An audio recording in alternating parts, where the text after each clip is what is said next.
चला मित्रांनो, पुढचा मुद्दा येतो भूकंप म्हणजेच अर्थक्वेक. ठीक आहे, ही संकल्पना येते. आता भूकंप म्हणजे नेमके काय, अगोदर ते संकल्पना समजून घेऊ बघा. पण या मुद्द्यामध्ये जाण्याच्या अगोदर हे लक्षात घ्या की भूकंप नावाची या टॉपिकवरती नेमके कोणत्या मुद्द्यावरती प्रश्न असू शकतो. अगोदर याचे आपण तुकडे पाडू.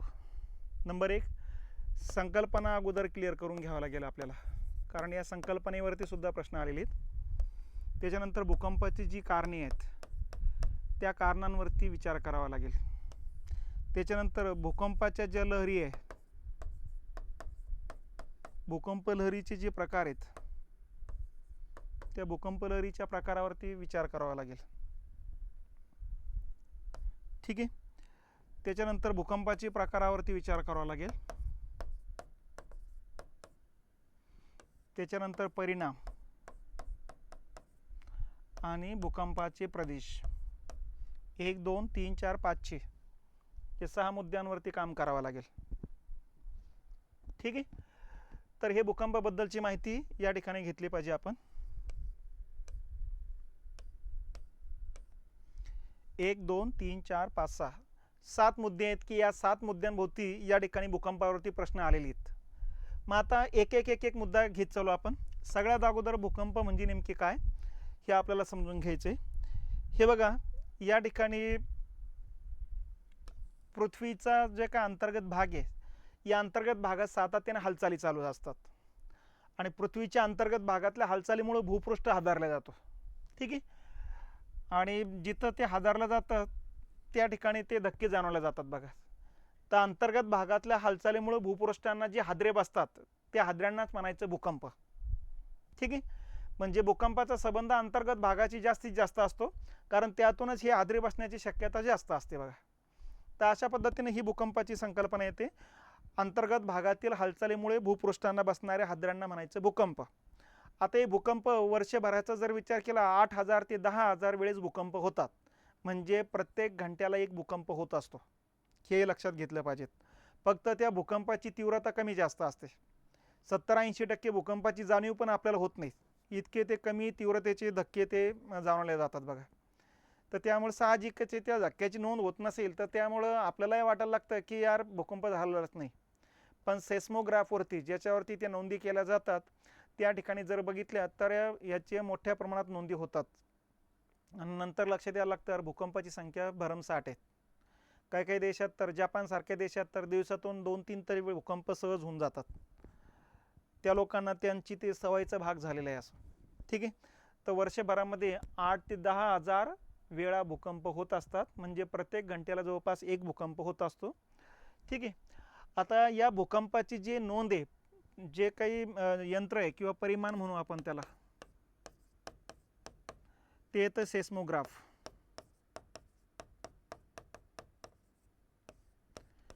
या सेस्मोग्राफवरती या भूकंपाची नोंद होत असते बघा. ठीक आहे. आणि जे भूकंपाचे धक्के जे असतात ते धक्के मोजण्याचे जे एकक आहेत ते 3 प्रकारचे एकक आहेत. एक आहे रिश्टर स्केल.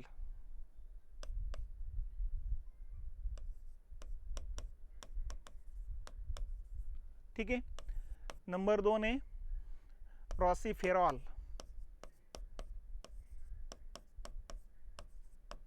आणि नंबर 3 आहे मर्केली स्केल.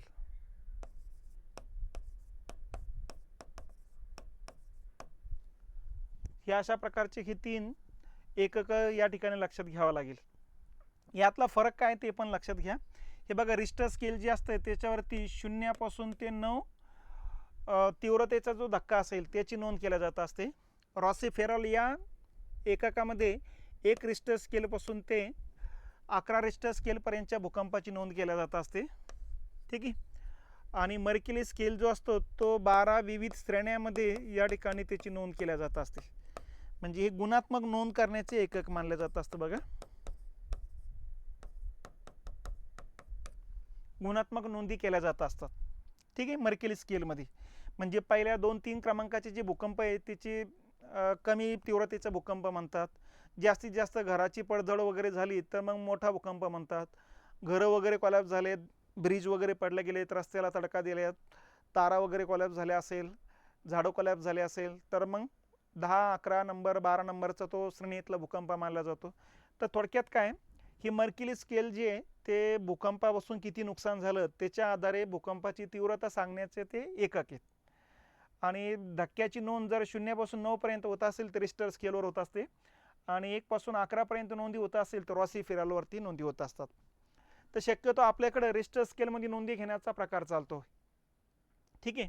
तर रिश्टर स्केलवरती नोंदी घेण्याचा प्रकार आला तर असं होणार नाही 10 रिश्टर स्केलचा भूकंप होता म्हणून. ठीक आहे. तर 10 रिश्टर स्केल म्हणताच येणार नाही, कारण त्या रिश्टर स्केलवरती 9 पर्यंतच भूकंपाची तीव्रता मोजण्याचं त्याच्यामध्ये ती आकड्याची नोंद केलेली असते बघा. तर हे नेहमी लक्षात ठेवायचं. भूकंपाचं मापन यंत्र काय ते सेस्मोग्राफ आहे, आणि भूकंपाचं या ठिकाणी तीव्रता कोणत्या एककात मोजल्या जाते ते रिश्टर स्केल, रॉसी फेरॉल, मर्किली स्केल या 3 स्केलमध्ये ते मोजलं जात असतं. ठीक आहे. आता पुढची संकल्पना ही पण लक्षात घ्या की भूकंपाचं जे केंद्र असतं ते पृथ्वीच्या अंतर्गत भागात असतं. मग अंतर्गत भागात समजून घ्यायचं, या ठिकाणी केंद्र आहे, या केंद्राला म्हणायचं भूकंप नाभी. याला दुसरं नाव आहे उत्पत्ती केंद्र. ठीक आहे, किंवा फोकस म्हणू आपण त्याला. आणि इथून लहरीच्या स्वरूपात या ठिकाणी लहरी वरच्या दिशेने येतात आणि त्यातून भूपृष्ठाला धक्के बसत असतात. तर या केंद्रापासून सर्वात जवळचा भूपृष्ठावरचा भाग कुठला आहे तर हा जवळचा आहे, याला म्हणायचं भूकंप केंद्र. याला दुसरं नाव आहे अधिकेंद्र. यालाच म्हणायचं इपी सेंटर.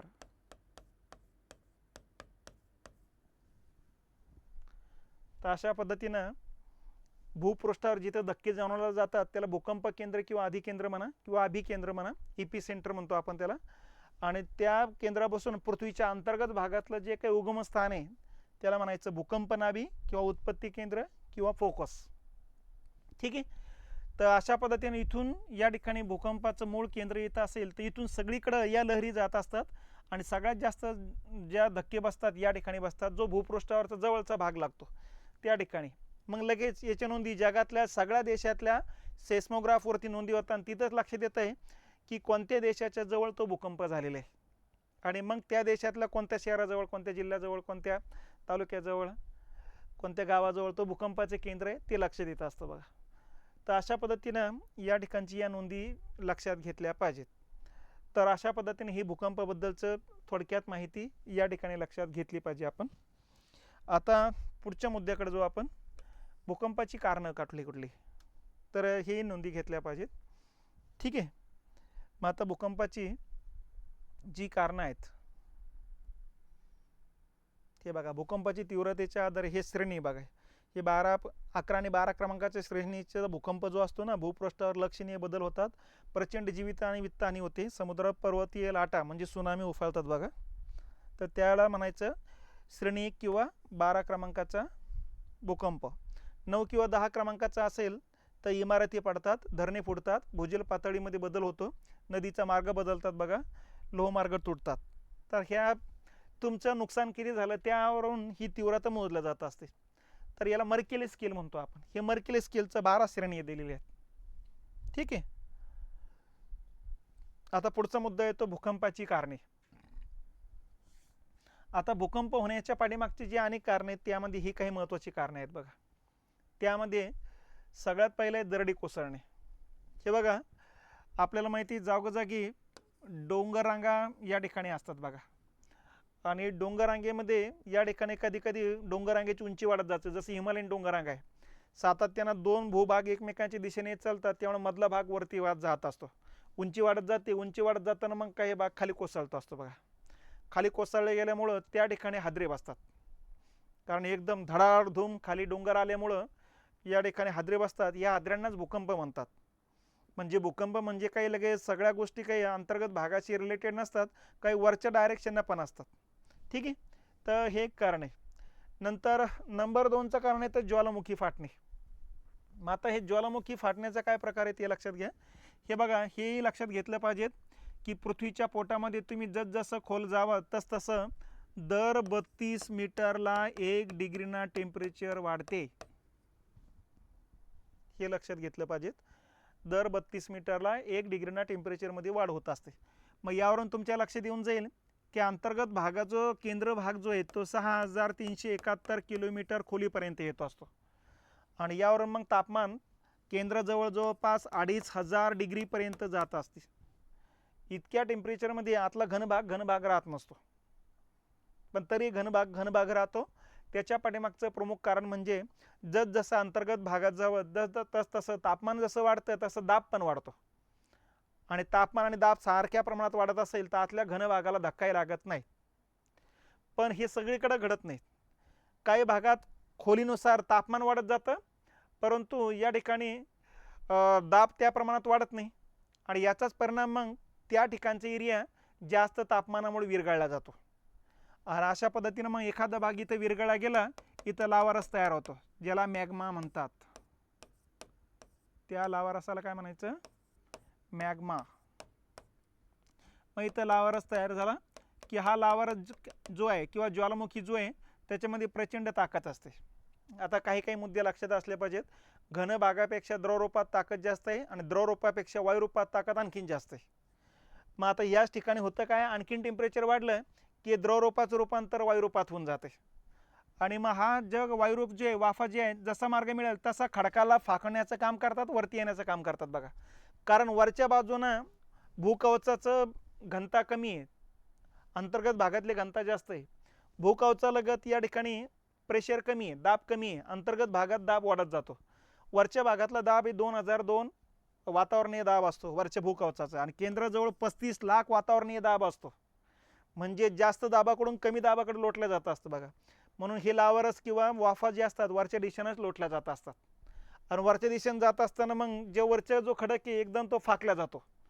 आणि एकदम फाकल्या गेल्यानंतर आसपासच्या भागात हादरे बसतात, त्या हादऱ्यांनाच भूकंप म्हणतात.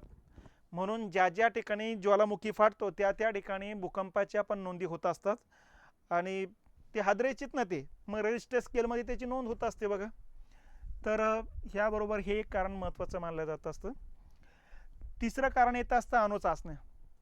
आपल्याला माहिती आहे 1945 पासून जगातल्या वेगवेगळ्या देशाने अणुबॉम्ब तयार करायला सुरुवात केलेली.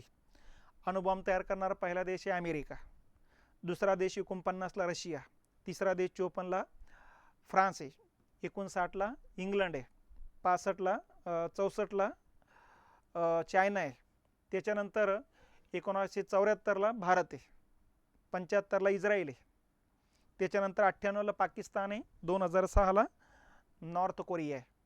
ठीक आहे. आणि आता इराणसुद्धा त्याच मार्गावर असल्याचं लक्षात येत आहे.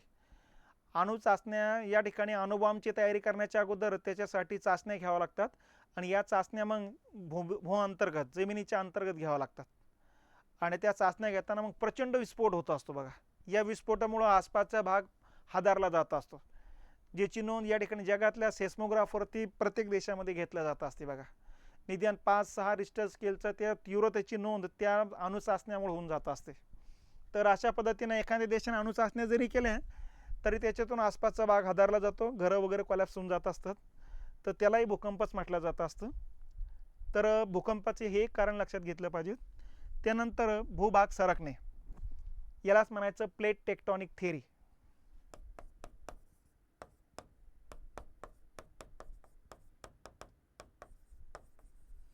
मॉर्गन यांनी मांडलेली थिअरी बघा. यांचं म्हणणं काय आहे, आपली जी पृथ्वी आहे या पृथ्वीचं जे काही भूकवच आहे, भूकवच म्हणजे भूपृष्ठ अंतर्गत 40 किलोमीटरचा पट्टा आहे हा वरचा, याला भूकवच म्हणायचं. हा आतला जो आहे तो प्रावरण आणि गाभ्याचा एरिया लागत असतो. हा 40 किलोमीटरचा वरचा जो पट्टा आहे हा पट्टा सगळीकडे सारख्या प्रमाणात नाही. हा पट्टा एकतर इथं महासागराने बनलेला आहे किंवा खंडाने बनलेला आहे किंवा परत महासागराने बनलेला आहे. ठीक आहे. आणि पृथ्वीवर आपल्याला माहिती 71% भाग जो आहे महासागराने बनलेला आहे, 29% भागामध्ये जमीन आहे. म्हणजे काही खंडाच्या प्लेट आहे, काही महासागराच्या प्लेट आहे, यातून पूर्ण पृथ्वीचं भूकवच तयार झालेलं आहे. ठीक आहे. मग आता पॅसिफिक महासागराची एक प्लेट आहे, इंडियन आणि ऑस्ट्रेलियनची एक प्लेट आहे, आफ्रिका खंडाची एक प्लेट आहे, उत्तर आणि दक्षिण अमेरिकेची एक प्लेट आहे, युरोप आणि आफ्रिकाची मिळून एक प्लेट आहे, युरोपची एक वेगळी, आफ्रिकेची वेगळी आहे, अंटार्क्टिकाची एक प्लेट आहे. तर अशा या वेगवेगळ्या मोठ्याला 6 प्लेट आहेत आणि छोट्याला जवळपास 12 ते 13 प्लेट आहेत. अशा या वेगवेगळ्या प्लेटांनी पूर्ण पृथ्वीचं वरचं भूकवच तयार झालेले. ज्या पद्धतीने एखाद्या फुटबॉलला वेगवेगळ्या अशा पट्ट्या लावून शिवून तयार झालेले, त्याच पद्धतीनं आपलं भूकवच असतं. आणि वरच्या भूकवचामध्ये 71% पाण्याचा भाग आहे आणि जवळपास 29% जमिनीचा भाग आहे. आता ही जी पृथ्वी आहे, ही पृथ्वी स्टेबल राहत नाही. ही पृथ्वी वेगानं स्वतःभोवती पश्चिमेकडून पूर्वेकडे फिरत असते. त्यामुळं महासागरातलं जे पाणी हे असं हिसळलं जातं बघा. आणि यातून महासागराची खालची जी प्लेट आहे ती पण इकडे तिकडे सरकल्या जाते. आणि अशा पद्धतीने इकडे तिकडे सरकली गेली, दुसऱ्या प्लेटेला धडकली तर त्यातून भूकंप म्हणजे धक्के बसतात. त्या धक्क्यालाच भूकंप म्हटलं जात असतं. तर अशा पद्धतीनं प्लेट टेक्टॉनिक थेअरीसुद्धा एक कारण मानलं जात असतं. त्याच्यानंतर खाणकाम. आपल्याला माहिती आहे की बऱ्याच अशा खाणी की त्या बऱ्याच किलोमीटर खोलपर्यंत आहे, 4-4, 5-5 किलोमीटरपर्यंत खोलपर्यंत आहेत. कारण खनिजं त्या ठिकाणी सापडतात. आपले कोलार खाण सर्वात खोल खाण मानले जाते भारतातली. आफ्रिका खंडात अशा खोल खाणी आहेत बघा. आता या खाणीमध्ये होतं काय, वरचा भाग खाली येऊन आदळला जातोय आणि त्यामुळं जमिनीला भूपृष्ठाला हादरे बसतात बघा. त्या हादऱ्यांना सुद्धा भूकंपच म्हटलं जात असतं. तर खाणकाम एक त्याला भूकंपाचं एक कारण मानलं जात असतं. ठीक आहे. त्याचबरोबर भूपृष्ठावरती उल्का पडणे. उल्का पडल्यामुळं सुद्धा भूपृष्ठ हादरलं जात असतं आणि त्या हादरल्या गेल्यामुळं त्याची नोंद सेस्मोग्राफवरती घेतलं जात असते. तर उल्कापात हे सुद्धा भूकंपाचं आणखीन एक कारण मानलं जातं. ठीक आहे. आणि शेवटचं आहे भू हालचाली. हे एक कारण आहे बघा. मग आता भू हालचाली म्हणजे काय. आता आपण अगोदरच सांगितलेलं आहे की पृथ्वीच्या पोटामध्ये आपण जसं जावं तसं तापमान वाढत जात असतं. दुसरा मुद्दा क्लिअर केलेला आहे की भूकवचाचा वरचा भागापैकी 71% भाग पाण्याने व्यापला गेलेला आहे. पाण्याचा जो तळ भाग जो असतो ते कठीण खडकापासून बनलेला आहे. त्यामुळं महासागरातलं पाणी खाली जिरत नसतं, कारण जास्त घनतेचा पार्ट ती प्लेट आहे. परंतु महासागराचं पाणी असे लाटाच्या रूपानं जमिनीवर येत असतं. भरतीच्या रूपानं असू द्या, लाटाच्या रूपानं असू द्या. जमिनीची जी प्लेट आहे ती हलकी असते, कमी घनतेची आहे. आणि जमीन आणि महासागराच्या दरम्यान या ठिकाणी 2 प्लेटाच्या दरम्यान या ठिकाणी जे काही गॅप आहे त्या गॅपमधून पाणी मध्ये जात असतं बघा. पाणी मध्ये गेल्यानंतर या पाण्याचं अंतर्गत भागात जाताना जो कठीण खडकाचा भाग लागतो भूकवचाच्या मधला, त्याला जाऊन टच झालं की नंतर मग प्रचंड तापमान वाढते आणि त्या पाण्याचं रूपांतर होतं वायुरूपात, वाफेत रूपात रूपांतर होऊन जात असतं. ठीक आहे. आणि मग ह्या ज्या लहरी असतात, ज्या लहरी तयार होतात वाफेच्या, या लहरी वेगवेगळ्या दिशेनं कार्यरत राहतात. एकतर वरच्या दिशेनं असू द्या किंवा खालच्या दिशेनं, म्हणजे ऊर्ध्वगामी असू द्या किंवा अधोगामी असू द्या. ठीक आहे. किंवा समांतर असू द्या. ठीक आहे. असे असू द्या किंवा असे असू द्या. असे असेल तर एकमेकांपासून दूर जाणाऱ्या आणि असे असेल एकमेकांच्या जवळ येणाऱ्या. समांतरचे असे वेगवेगळे प्रकार आहे. या लहरी इकडे तिकडे जात असण्याचा परिणाम काय होतो, भूपृष्ठ इकडे तिकडे हलल्या जाते बघा. उद्योगामी हालचाली होत असेल तर हा भाग जो आहे तो वरच्या दिशेनं सरकला जातो आणि इथं पठार तयार होतं. अधोगामी हालचाली असेल तर हा भाग जो आहे तो खाली खाली येतो आणि त्या ठिकाणी खड्डे तयार व्हायला लागतात. समांतर एकमेकांपासून दूर जाणारे हालचाली असेल तर साहजिकच त्या ठिकाणी तडे जातात आणि तडे जाऊन मग त्या ठिकाणी खोल दऱ्या तयार होऊन जातात. जर एकमेकांच्या दिशेने हालचाली असेल तर मधला भाग वरती येतो, वळीचा पर्वत तयार होऊन जात असतो. तर अशा पद्धतीने या हालचाली ज्या असतात या हालचालीमुळे सुद्धा भूपृष्ठ हादरलं जात असतं आणि या हादऱ्यातून सुद्धा भूकंपाच्या घटना घडत असतात. म्हणून भू हालचाली सुद्धा भूकंपाच्या अनेक कारणापैकीचं एक कारण मानलं जात असतं. तर ही भूकंपाची कारणं आहेत. ठीक आहे. आता पुढचा मुद्दा लक्षात ठेवायचा, भूकंप लहरी आणि त्याचे प्रकार आणि त्यांचे वैशिष्ट्ये. आपण अगोदरच बघितलेलं आहे. काय बघितलं आपण, भूकंपाचं जो मधलं केंद्र असतं त्याला भूकंप नाभी म्हणायचं आणि इथून मग लहरीच्या स्वरूपात धक्के आपल्याला भूपृष्ठावरच्या लोकांना बसत असतात बघा. ठीक आहे. हे जे धक्के जे आहेत या लहरी जे असतात लहरीच्या स्वरूपात धक्के बसत असतात. मग भूकंपाच्या ज्या लहरी असतात 3 प्रकारच्या लहरी आहेत. मग या तिन्ही प्रकारच्या लहरीची नाव आपण या ठिकाणी टाकलेली आहेत बघा. प्राथमिक लहरी, याला दुसरं नाव आहे अनुतरंग लहरी, याला तिसरं नाव आहे प्रायमरी वेव्हज किंवा पी वेव्हज म्हणतात त्याला शॉर्ट फॉर्ममध्ये, किंवा याला चौथं नाव आहे सारक लहरी. ठीक आहे. दुसऱ्या लहरी आहे द्वितीयक लहरी, त्याला दुसरं नाव आहे अवतरंग लहरी, याला सेकंडरी वेव्हज म्हणतो आपण किंवा एस वेव्हज म्हणतो आपण. यालाच आणखीन एक नाव आहे हेलकाव्य लहरी.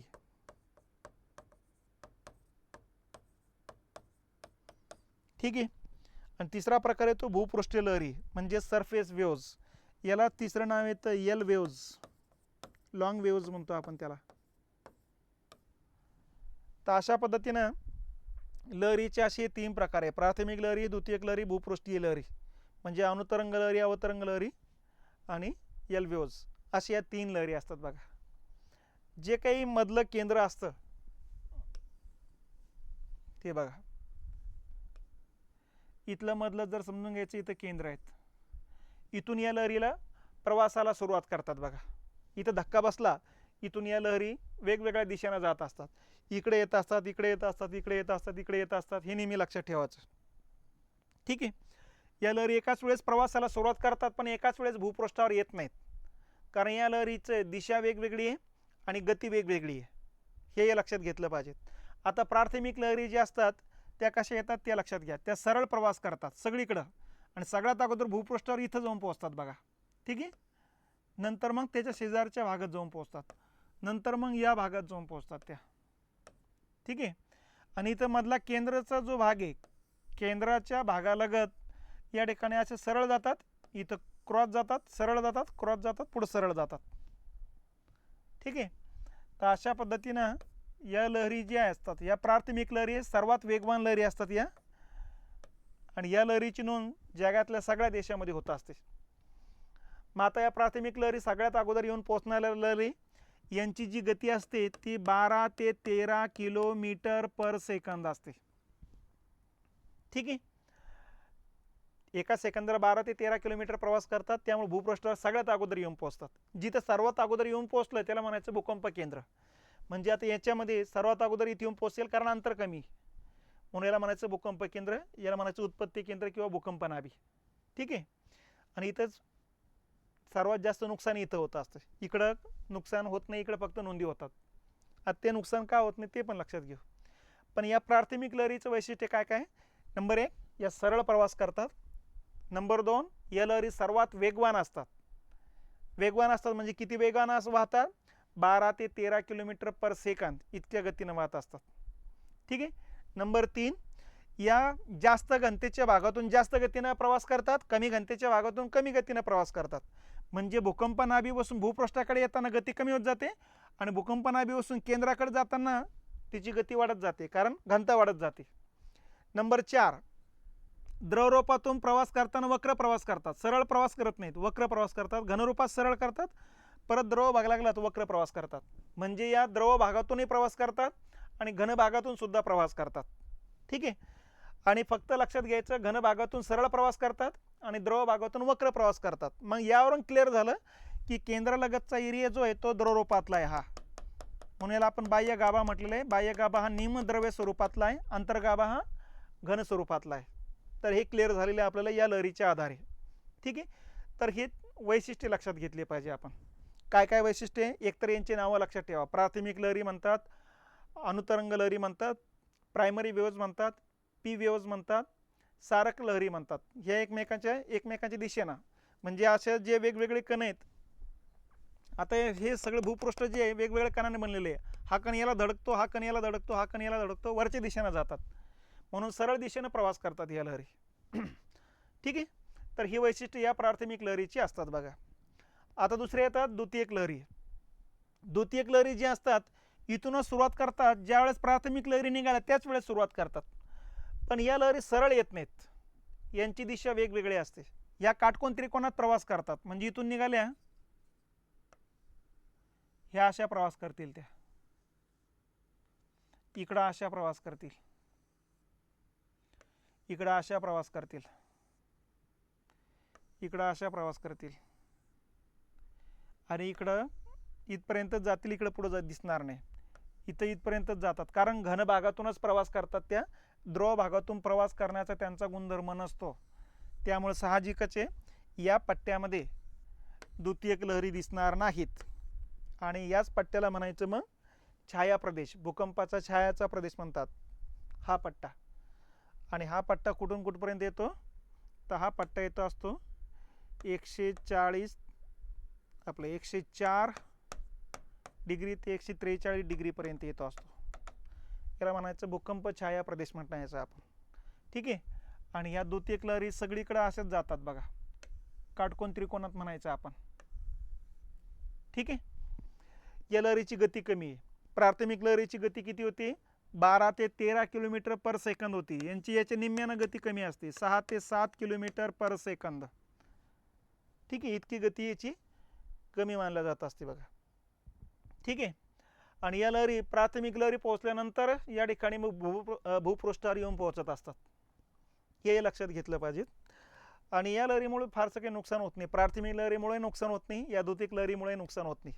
पण द्वितीयक लहरीमुळे काय काय लक्षात येतं, एक तर त्या द्रवरूपातून जात नाही, म्हणजे इथं क्लिअर कट होऊन जातं की इथं द्रव भागाचे. प्राथमिक लहरीमुळे तर समजतंच, पण द्वितीयक लहरीमुळे क्लिअर कट समजतं की या पट्ट्यामध्ये द्रवरूप असल्यामुळंच या पट्ट्यातून या लहरी पुढं जात नाहीत. म्हणून सागर तळावरपर्यंत येतील, पण सागरात पाण्यातून वरती येणार नाही. प्राथमिक लहरी पाण्यातून सुद्धा वरती येईल आणि महासागरातलं जहाजावरती जे भूकंप यंत्र आहे त्याच्यावर नोंदी होतील, पण द्वितीयक लहरी तिथपर्यंत येणार नाही. ठीक आहे. त्याच्यानंतर गती प्राथमिक लहरीपेक्षा कमी आहे द्वितीयक लहरीची. ठीक आहे. आणि या लहरीची वेगवेगळी नावं, सेकंडरी वेव्ज म्हणतात, एस वेव्ज म्हणतात, अवतरंग लहरी म्हणतात, द्वितीयक लहरी म्हणतात. ठीक आहे. किंवा हेलकावे लहरी म्हणतात. हे असे पर्यायापैकी कोणताही एक नाव विचारलं जाण्याची शक्यता असते, तर ते या ठिकाणी लक्षात घेतलं पाहिजे. आणि तिसरा प्रकार येतो भूपृष्ठ लहरी, यालाच म्हणायचं सरफेस वेव्ज किंवा एल वेव्ज. ठीक आहे. आता या लहरी ज्या असतात या क्षितिज समांतर प्रवास करतात, नंबर 1. नंबर 2, सगळीकडे प्रवास करत नाहीत या लहरी, या फक्त भूपृष्ठाकडेच प्रवास करतात. आणि भूपृष्ठाचा जवळचा भाग हा आहे, या केंद्रापासून जर विचार केला तर, आणि या अशा प्रवास करतात बघा, म्हणजे अशा झिगझॅग झिगझॅग झिगझॅग, क्षितिज समांतर म्हणायचे त्याला, हॉरिझॉन्टल. तर या पद्धतीने एकतर याची गती खूप कमी असते, 2 ते 3 किलोमीटर पर सेकंद इतकीच गती असते भूपृष्ठ लहरीची. नंबर 2, झिगझॅग प्रवास करतात, त्यामुळे अंतर भरपूर कापावं लागतं आणि गती कमी आहे, त्यामुळे सर्वात उशिराने येऊन पोहोचतात बघा. ठीक आहे.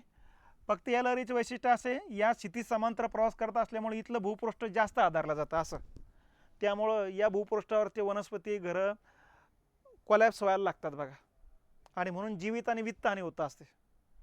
तर जीवित आणि वित्तहानी करणारी या लहरी याला म्हणायचं भूकंप लहरी, भूपृष्ठ लहरी.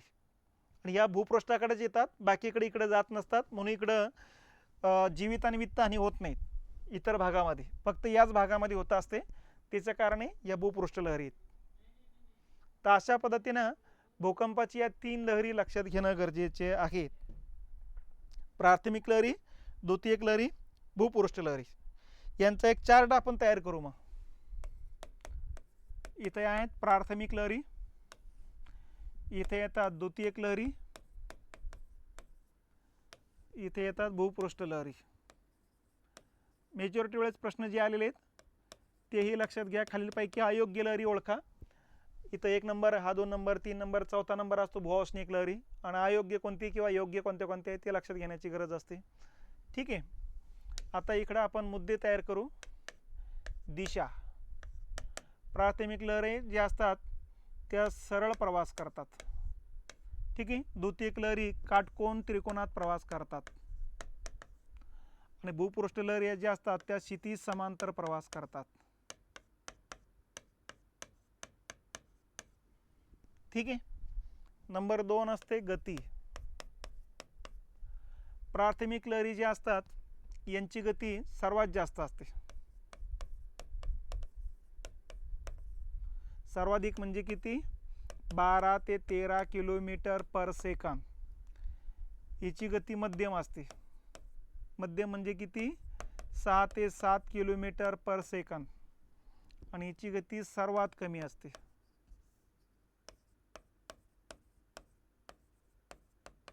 ठीक आहे, 2 ते 3 किलोमीटर पर सेकंद. नंबर 3रा मुद्दा आहे की वैशिष्ट्य लक्षात घ्या. जास्त घनतेच्या भागातून जास्त गतीने प्रवास करतात. जास्त घनता जास्त गती. ठीक आहे, इथं सगळीकडे समान गती.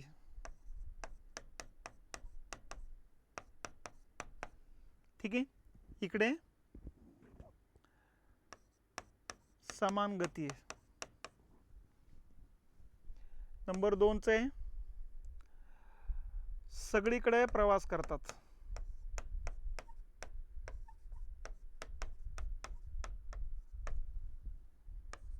या सुद्धा सगळीकडे प्रवास करतात आणि या फक्त भूपृष्ठाकडेच प्रवास करतात.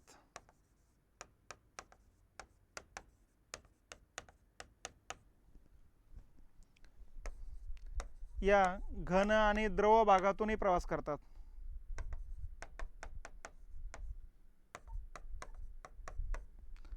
या फक्त घन भागातूनच प्रवास करतात.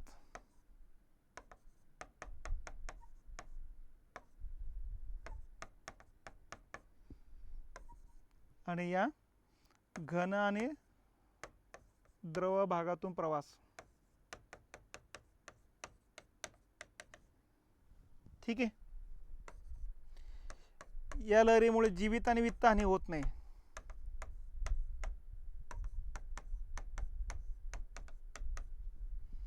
या लहरीमुळे सुद्धा जीवित आणि वित्त हानी होत नाही.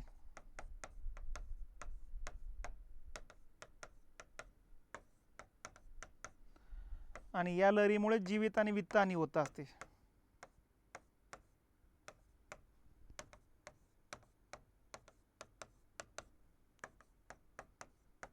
म्हणून याला विध्वंसक लहरी म्हणतात. या विध्वंसक लहरी आहेत.